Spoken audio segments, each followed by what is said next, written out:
model, a consumer app, a courier app you download, and you're utilizing free capacity.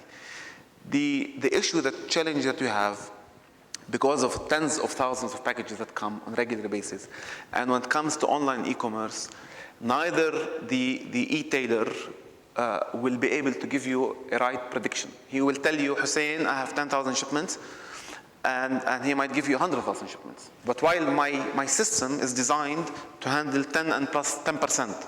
So you'll collapse, or he might tell you, I have a 10 and give you 200. This is whereby you need to utilize a third-party platform and utilize free capacity. That's why we're floating these apps where we have the community becomes our couriers, which means every person in Dubai, in India, in South Africa, in Australia, in New York, in London can download that app within 1 hour or 2 training. In his free time, he can participate in his car without having an Aramex uniform, participate in a delivery. And the consumer, once he downloads, he can ask for that courier to come and do that job. This will free us from the box that we're in and will allow us to access free capacity and becomes our community, becomes our courier rider. So what's happening right now, and the disruption is not happening to the only supply chain. The disruption is happening, I believe, to each and every industry that we're in, to the oil and gas business, and to the automotive. I mean, I was in Silicon Valley right now. The biggest car manufacturer is going to be Apple, Google, Microsoft. It's not Mercedes, and it's not BMW. So can you imagine where a software company is going to be the #1 car manufacturer in the near future? So this is how companies have to come out of their comfort zone, have to challenge their current model, and to see how they can embrace. And this only can be done by listening to startups, investing in startups, making sure the ecosystem works well. I'll give you an example. There are 3 companies, MasterCard, Coca-Cola, and GE. What they've done actually is create companies outside their organizations, but supported by them, because a lot of young people don't want to work in large organizations and large banks and so on. They think it's very boring, and it's not their culture, but they love to work in this company on the side. This MasterCard company, their only job is to build payment systems and settlement systems to attack the mother company and to attack the mother company's customers. That's their job, because they say that if they don't attack, somebody else will do it anyway. So might as well be our own babies attacking them. Are you courageous enough to do that? Yes.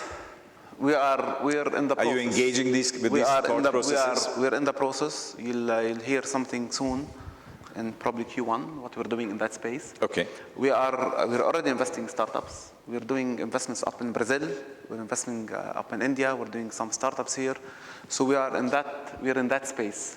Minority shareholding, nothing major. Fair. But we embrace and we learn, and this young talent is part of the Aramex future growth. One of the things I've always valued is mentoring, looking at people who have a lot of wisdom to assist us and get us to the next level. What I've discovered more recently, in a more active way, and I do it myself, is reverse mentoring. I have these 2 23-year-old geeks in my office who reverse mentor me, who keep me aware, who keep me alert, who keep me relevant. Do you do that? Do you have a 21-year-old geek? I have my kid, he's 11 years old. I went to NASA for a week. Okay. And my wife is here, she'll support me. Marianne wants to come here. She'll support me in that. I mean, look, the access to technology, because now kids always have headphones and we keep shouting on them. So I keep shouting, take your, and in reality, the knowledge that they have out of the YouTube, because when I came, I was briefing him. So I sat with the family over there and said, I'm going to tell you, this is the last 25 years of how Earth is going to look like. He said, I know. I told him, we're going to grow in a population of 8 billion people, but everyone's going to be connected. So we're going to live in a global marketplace. I know. So the idea here is our kids right now are much more informed than we. But they have a knowledge because they're always glued to technology, and they're always glued to all these news sources about the new things, what's happening. And this is something that is really impacting our day-to-day life. So wisdom comes not only from your grandfather and your biggest fan, comes from your little kid, specifically in this era and time, because they have access to knowledge that probably we're too busy in our day-to-day life, we're not accessing that knowledge. So your relationship with your children is now changing because the knowledge is different. The availability of knowledge is so, so ubiquitous, they don't come to you to ask, what's the capital of Brazil? They'll know how they can find that. They're already on their own. And I think I'll probably share with you what's happening in download, wherever. And I was talking to you about it. We are living, each one of us in 10 years' time will have an extra 30 years to live, literally. Life expectancy is going to go up by another 30. So think of it, the impact of this on your family and on your business, where the average age is going to go up from 80 to 120. Yeah. And this is the reality. Cancer, heart attack, HIV, whatever, all kind of these sicknesses and diseases that has killed tens and millions of people are going to be part of the past. Technology and through biotech, they were able to decode our DNA. Yes. And through playing with the genetics and the DNA, they have increased life expectancy.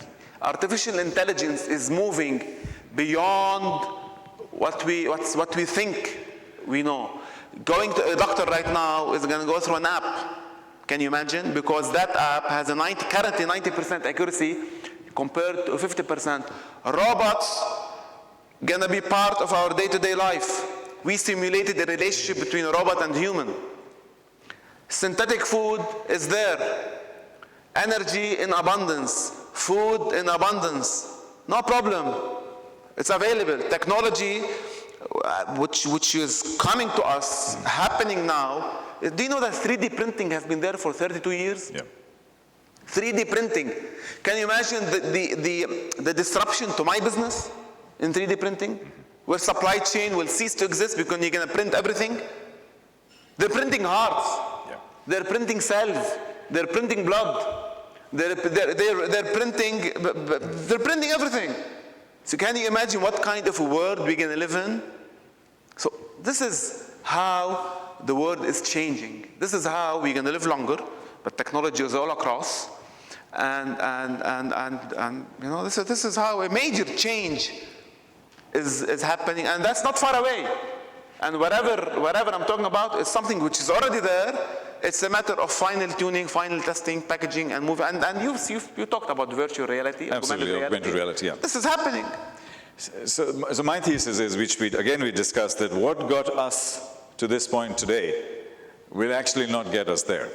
Because the way we think from our legacy systems and our legacy educations and so on, will not be able to take this exponential surge. Our mind is set on linear thinking. Absolutely. It's a linear mindset, while now we're going to go through an exponential. And what happened in the last 5 years only, 5 to 10 years only, in terms of technology breakthroughs, in terms of digitizing every data that we have, and then simulating this data, and then moving forward, everything is becoming possible, which is interesting. So let's look at our part of the world at a more human level, because we can all get seduced by technology and by change. This region needs 100 million jobs. Fadi Ghandour's #1 objective is to provide jobs to this region, to the Middle East, North Africa region. With robots coming in, with solar power coming in, so oil prices going down to about $20 and so on. So the current system basically collapsing. What's going to happen? Look, yes, this is something that's a dilemma that we have. While we are all advocating for job creation, technology is coming and having job elimination. I will come back to the region. In the US alone, in the next 5 years, 50% of white-collar jobs are going to go. Which means the type of jobs that we will be having in the future is going to change. It's going to be different. So we're going to have a disruption. Probably we're going to have a social imbalance that we need to address. But we have to start in our education system. We need to revisit and reboot our education system so that we can teach our kids something and prepare them to what's coming. The university education has to change. Now the concept is, you know what, no need to do a master's degree in anything. Forget about PhDs, because by the time you're going to study whatever you're studying, it's already there on an app. Yes. So can you imagine? I was reading a study last week that no need for your degree and your university is irrelevant to your job, to the future job that you will have. Yeah. So look, Tariq, yes, we're going to have a challenge. One more thing on this job situation. I think the kids that are going to school today do not know what job they're studying for in 20 years' time. They don't even know the jobs that are coming out, so we have the other challenge. Yeah. Sorry, I interrupted. No, I mean, yes, in this region, yes. I mean, other than the current challenges that we have, which is overwhelming, we have another challenge, and this is where we need to step up. Yeah. And this is where we need to step up in our education system, in our mindset, and to see how to address the future, because the future, if you don't have the tools to compete, you're gone. Because it's going to be a global world, and you're competing with somebody in North America, somebody in Australia, and somebody in India, and somebody in China, and trust me, everyone is connected, and everyone is working hard in order to disrupt. So it's the normal education of going to a classroom and studying through a book and doing old concepts is gone. Yeah. I know a lot of people in this room must be thinking like, oh, well, we came here to talk about business models and you know, the usual stuff, and I'm fascinated, and it's really refreshing to see something completely different. Let me take us on that journey. Let's go to the year 2050 with Aramex. 25 years, 30 years, 35 years from now. So this is 2050.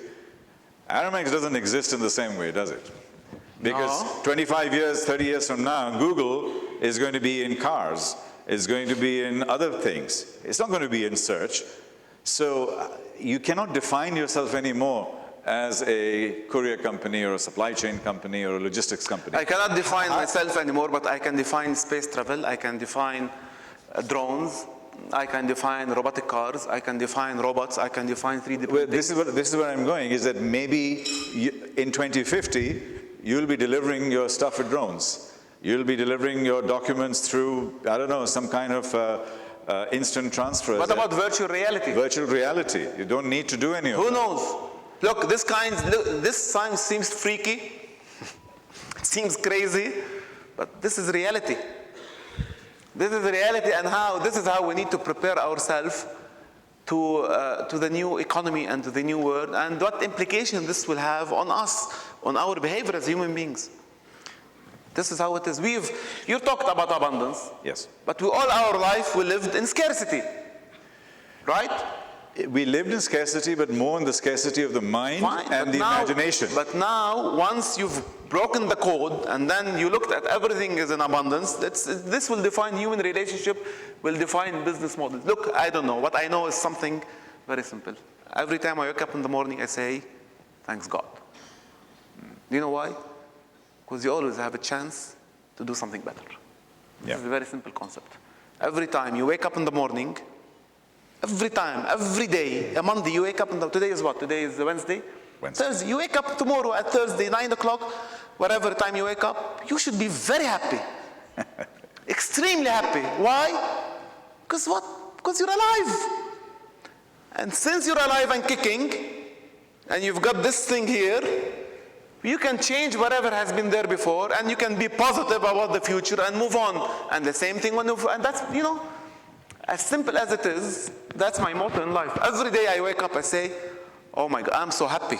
I'm so happy, I'm brushing my teeth. Let's go and let's do something. Because every day you have a new chance. Any year you have 365 chances. I mean, look how beautiful life is. Every day you have something to do, something different. Yeah. Right? Yeah. As simple as that. Forget technology, think about humanity. Thinking about humanity. Any questions from the humanity that is here? Hussein, I'm Karthik. I recently graduated from one of the schools in US. Topic which you touched, the blurring line between the industry. As in, you have Amazon, which is again into transportation, connecting dots.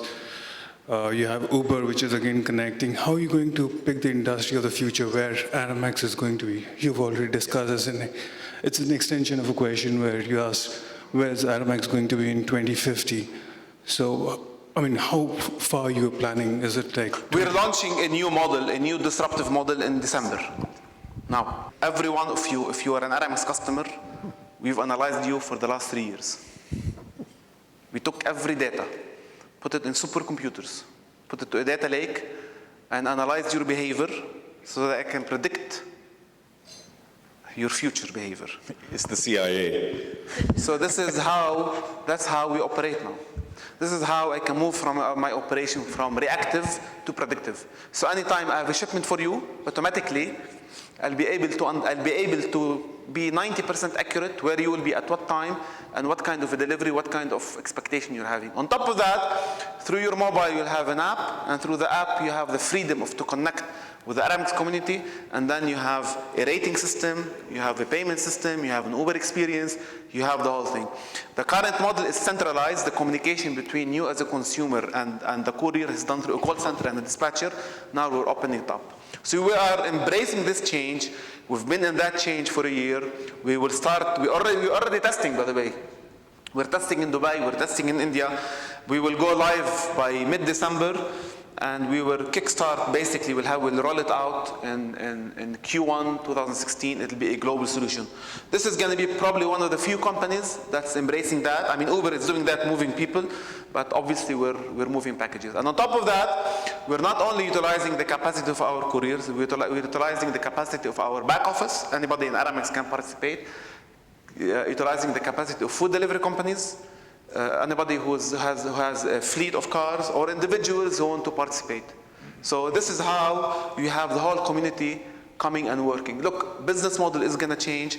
Customer expectation is changing. Now it's B2B, B2C, C2C. It's a whole mix of connectivity happening all across. The phrase